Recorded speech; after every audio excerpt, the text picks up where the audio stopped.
السلام عليكم، ازيكم يا بنات؟ عاملين ايه؟ يا رب تكونوا بخير ودايما بخير. النهارده فيديو جديد عن طريقتي في ازاله الميك اب او المكياج.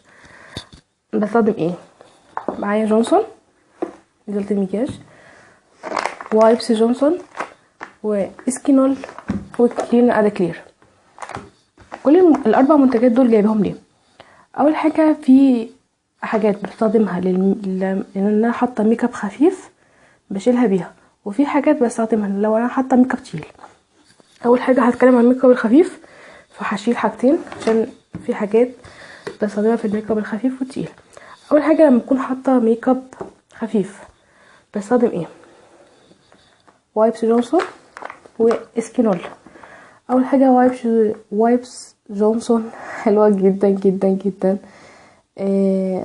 المنديل نفسه فيه كريم بيشيل المكياج 100% بجد، بيخلي وشك بعديها كأنك لسه حاطه كريم.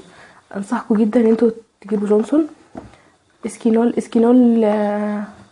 تونر بينظف على خفيف، يعني مثلا زي كلينر اند كلير، لا بينظف جامد. يعني اللي عندهم بشره حساسه او جافه ما يستخدموش خالص كلينر اند كلير، بس ممكن يستخدموا اسكينول لذيذ جدا، حلو جدا.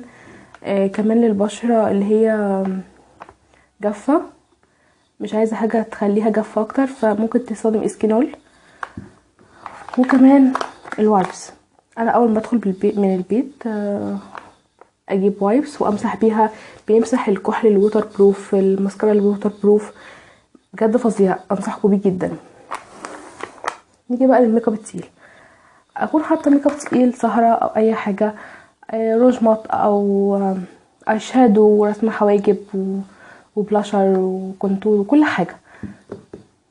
جونسون لازاله المكياج، انا اتكلمت عليه كتير جدا في مشترياتي بجد. كل ما قبل ما يخلص بجيبه على طول، من زمان وانا بستخدمه.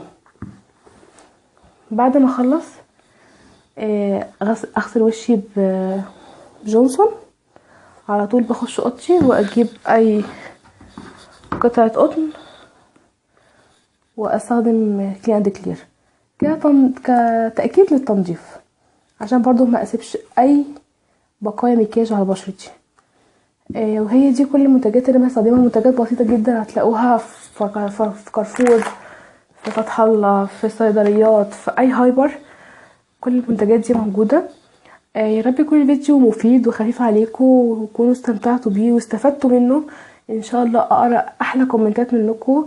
شكرا على المتابعه، ولو في اي سؤال اتفضلوا طبعا قولوا لي وانا هجاوبكم على طول. وان شاء الله نتقابل في فيديو جديد، واقول لكم دلوقتي باي.